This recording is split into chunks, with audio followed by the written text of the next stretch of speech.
Sage for Sagan here, and today we're looking at the Kharn accessory pack for the Brute called the Striker. So we're going to pull open the package here in just a second. Let's go ahead and look at it real quick. Whoa.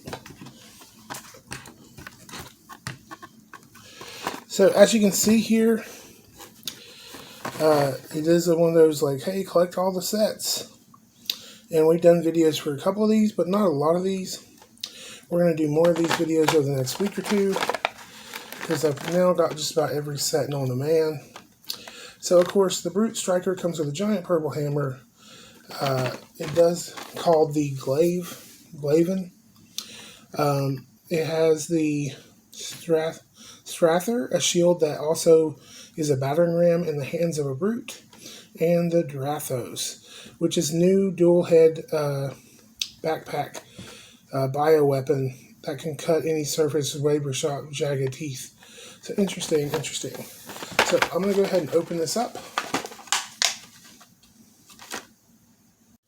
Okay, and here are the three pieces out of package. You have your hammer here. Interestingly, it has a peg right there. So you can probably peg it onto his back. You have your shield. And then you have your backpack piece that actually is supposed to do cutting or something. Some sort of bioorganic weapon. So let's start with the shield. Putting the shield into his hand.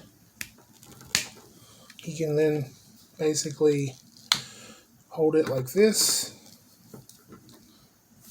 So you can see he's shielding himself.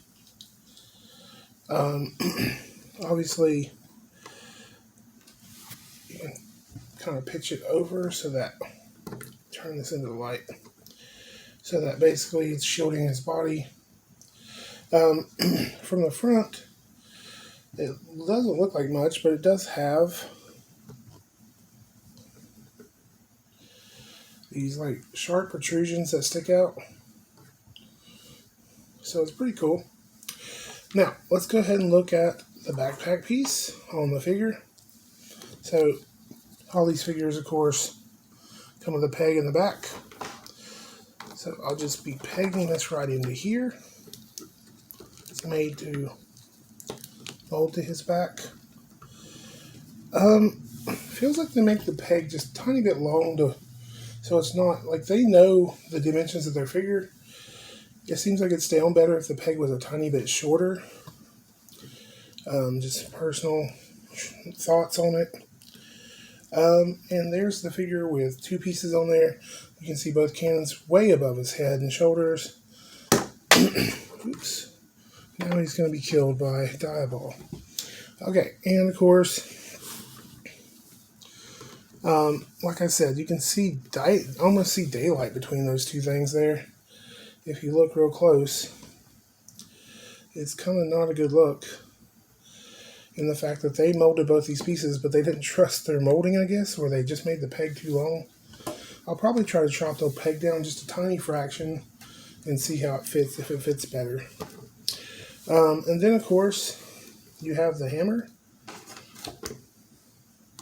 which hopefully will help offset the weight of this backpack that's making him try to fall over backwards.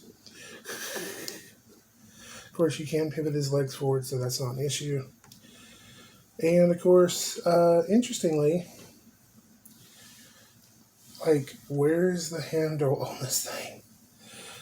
Like, obviously they have big hands, so looks like you could put it in right there. Turn it.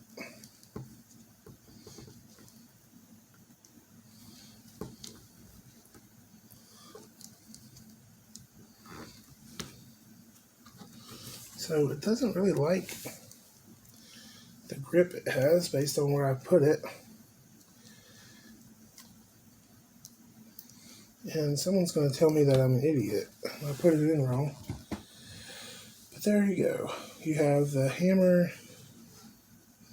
in his hand. He's got a shield that will not stay up next to his arm.